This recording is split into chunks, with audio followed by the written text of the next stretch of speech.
Um brinde à Rainha Esther e à vitória do nosso povo. Pela nossa salvação. Olá! Hoje vamos falar de uma festa judaica que é, bem, uma explosão de cor e som, o Purim. Mas o mais curioso é que por trás de toda esta alegria está uma história de cortar a respiração, cheia de tensão e com uma reviravolta incrível que se tornou num poderoso símbolo de esperança. E é exatamente isso que é tão fascinante no Purim, não é? Pensem nisto, uma celebração que nasce de uma ameaça de morte, de medo, mas que hoje é a maior festa que se possa imaginar.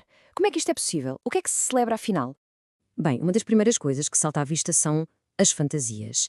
É incrível. Pequenos e graúdos, toda a gente se mascara.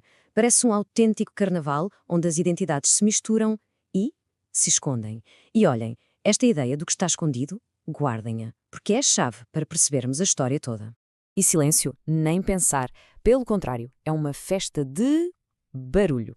E muito, sobretudo das matracas, aqueles objetos que fazem um barulhão, e que há uma tradição muito engraçada. Sempre que se lê a história e se diz o nome do vilão, pronto, é o caos. Faz-se o maior barulho possível para, simbolicamente, apagar o nome dele da história. Mas, no fundo, o que define o Purim é mesmo a alegria. Uma alegria contagiante. É partilhar comida, fazer grandes banquetes, sentir aquela união e gratidão por algo que parecia impossível de acontecer. E para percebermos de onde vem esta alegria tão profunda, temos mesmo de fazer uma viagem no tempo. Pronto, vamos então até ao antigo Império Persa. Imaginem, um dos maiores impérios do mundo antigo. É nesse cenário grandioso, no centro do poder, que tudo começa. E temos os protagonistas. Um rei todo-poderoso, uma rainha que o ousa desafiá-lo e uma jovem órfã que, mal sabe ela, vai mudar o destino de um povo inteiro. Ok, então vamos lá pôr as peças no tabuleiro. Temos o rei, Ahasverosh, um homem de grande poder e, vá lá, de um ego igualmente grande. Ele fica furioso com a rainha dele, a Vashti, porque ela se recusa a obedecer-lhe em público e, pronto, depõe-na. Para arranjar uma nova rainha, organiza-se uma espécie de concurso de beleza por todo o império. E é aí sim que Esther, uma jovem judia, acaba no palácio e, pela sua beleza e inteligência, é escolhida. Mas, e este é o ponto-chave, ela não revela que é judia. Faz isto a conselho do seu primo.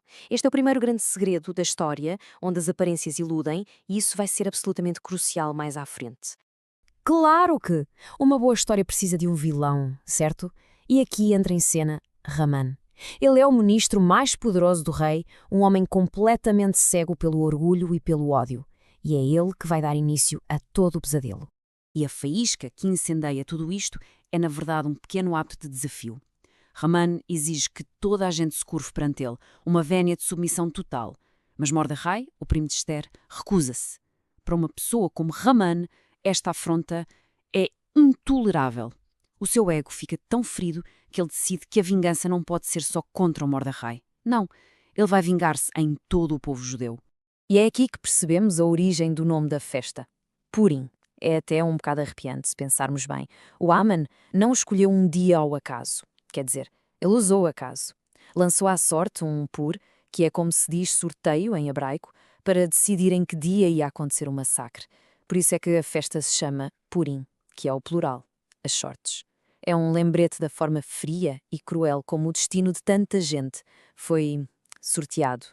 O Haman vai ter com o rei e basicamente enche-lhe a cabeça, dizendo que os judeus são um povo à parte, perigoso, que não segue as leis do reino. E o rei, talvez sem pensar muito bem no que está a fazer, dá-lhe carta branca e assina o decreto. E atenção, isto não era um plano secreto, não. Era uma lei, uma ordem real enviada para todo o império. A ameaça era oficial, era legal, era para ser total.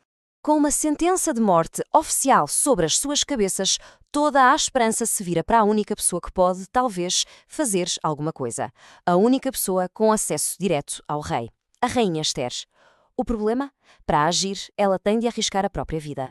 E é então que o Mordecai lhe manda uma mensagem, uma frase, que muda completamente o rumo dos acontecimentos. Ele diz-lhe algo como: não penses que por estares no palácio vais escapar. Quem sabe, se não foi precisamente para um momento como este que te tornaste rainha. É um soco no estômago, não é? Um apelo gigante à coragem, à responsabilidade dela. E a Esther, uau! A resposta dela não é nada impulsiva. É brilhante, é super estratégica. Primeiro ela pede a toda a comunidade judaica que jejua com ela durante 3 dias. Um ato de união, de força espiritual. Só depois é que ela arrisca tudo e vai ter com o rei sem ser chamada, o que podia custar-lhe a vida. E mesmo aí, ela não despeja tudo de uma vez, não. Com muita calma, convidou o rei e o Amã para um banquete privado. E depois, para outro. Ela vai cozinhando o plano e lumbrando, aumentando o suspense, para ter a certeza que quando falasse, o impacto seria máximo. E o que segue é uma daquelas reviravoltas que parecem tiradas de um filme. O plano do Haman não só falha redondamente, como se vira contra ele da forma mais irónica e quase poética que se possa imaginar. É uma reviravolta de 180 graus. Pensem bem. O Haman tinha construído uma forca para enforcar o Mordecai. No clímax do segundo banquete, a Esther revela tudo. O meu povo e eu fomos vendidos para sermos destruídos, e o culpado é este homem perverso, Haman. O rei fica fora de si, e o Haman acaba enforcado na mesmíssima forca que tinha preparado para o seu inimigo. O feitiço virou-se mesmo contra o feiticeiro. Mas ainda havia um problema. Burocrático, digamos assim. Uma lei do rei persa não podia ser simplesmente apagada. Então, qual foi a solução? Criar uma nova lei. O rei emite um novo decreto que dava aos judeus o direito de se defenderem contra qualquer um que os tentasse atacar. E foi isso que aconteceu. No dia que estava marcado para o extermínio, eles lutaram pela sua sobrevivência e venceram. A ameaça foi finalmente travada. E pronto, é esta a história. Isto traz-nos de volta aos dias de hoje, à festa, como é que esta história tão antiga se transforma nas tradições de Purim que vemos hoje em dia. O mais interessante é que nada é por acaso. Cada tradição principal de Purim está ligada diretamente a um pedaço da história. A leitura da Mihilá, que é o rolo de Esther, é feita todos os anos para quê? Para que ninguém se esqueça. O costume de enviar cabazes de comida uns aos outros reforça a união que os salvou. As doações aos mais pobres é para garantir que ninguém fique de fora da celebração. E claro, o grande banquete. Esse celebra a grande viragem, a passagem do luto e do medo à alegria total. E para terminarmos, queria deixar aqui um pormenor, um detalhe muito curioso, que tem feito pensar muita gente ao longo dos séculos. No meio desta história toda, com uma salvação que parece um milagre, o nome de Deus não é mencionado, nem uma única vez. Estranho, não é? Porquê? A verdade é que a história parece acontecer no mundo dos homens. É tudo sobre política, jogos de poder, decisões humanas, coragem e uma série de coincidências incríveis, como o rei ter uma insônia na noite perfeita. E talvez essa seja uma das mensagens mais fortes de Purim, que a salvação às vezes não vem de um milagre que rasga os céus. Às vezes ela acontece através de pessoas normais, que no momento decisivo têm a coragem de agir. O Purim lembra-nos que mesmo quando tudo parece caótico e entregue ao acaso, a esperança e a mudança podem estar nas nossas próprias mãos.